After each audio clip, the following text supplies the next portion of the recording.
crise principale du monde noir, c'est la crise spirituelle ou religieuse, je devrais dire. Notre problème numéro un en tant qu'Africains, c'est notre aliénation spirituelle. Le fait que nous donnions toute notre énergie spirituelle aux dieux, aux divinités de nos ennemis. Et donc nous les alimentons spirituellement de notre énergie, de notre force. Et effectivement, nous-mêmes, nous nous affaiblissons. Donc, c'est cela notre problème numéro un. D'ailleurs, on le sait très bien parce que quand on discute avec des Africains, qu'on leur parle des problèmes économiques, ils n'ont aucun problème là-dessus. On leur parle de problèmes politiques, ils n'ont aucun problème là-dessus, ils sont prêts à se battre. Et quand on aborde la question religieuse, la question de notre adhésion à des traditions religieuses étrangères, et je parle ici en particulier de l'islam et du christianisme, et bien tout de suite, la situation devient très tendue. Et les discussions pratiquement impossibles, puisqu'à la limite, on peut même se faire lyncher ou tuer quand on problématise Jésus ou Mohammed. Quand on pose la question de la pertinence de ces deux personnages pour les Africains, tout de suite, le problème est énorme.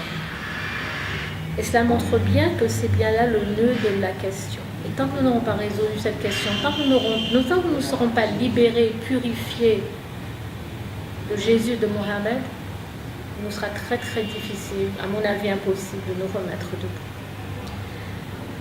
Alors il y a des Africains qui disent que Jésus et Mohammed sont universels, que leur message est universel.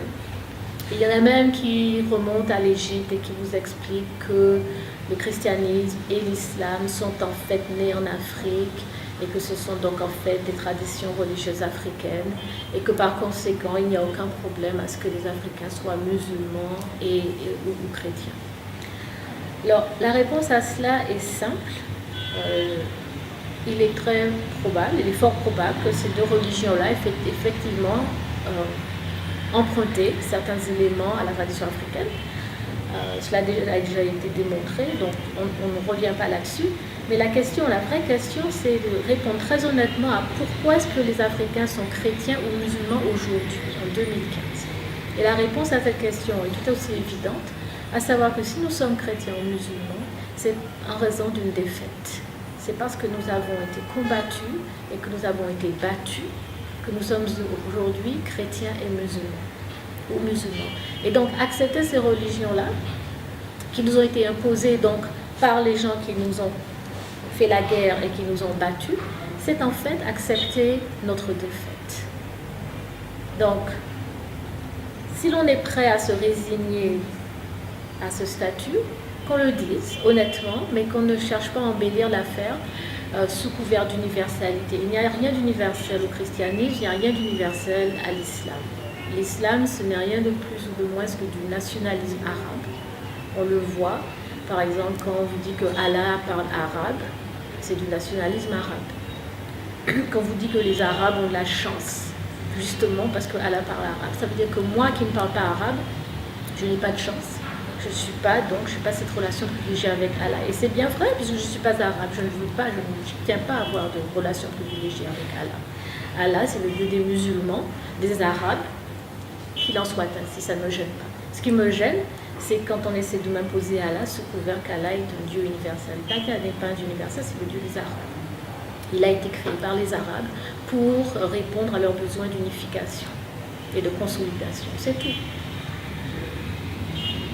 Le christianisme, c'est la même chose, avec Constantin qui en 325 décide de réunir le concile de Nicée parce que pour des raisons politiques de consolidation de l'Empire romain, il a besoin d'une religion et il le fait. On est encore une fois en plein nationalisme occidental, européen, blanc.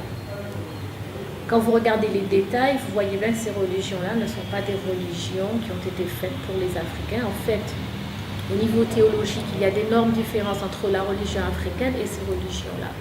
Par exemple, la religion africaine ne croit pas en cette notion d'enfer et de paradis, ça n'existe pas pour nous. Alors évidemment, les chrétiens ont inventé ça pour nous terrifier et pour continuer à nous contrôler.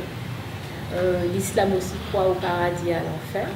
Quand on regarde les détails de leur enfer et de leur paradis, on voit encore une fois leur empreinte culturelle, ethnique, profonde.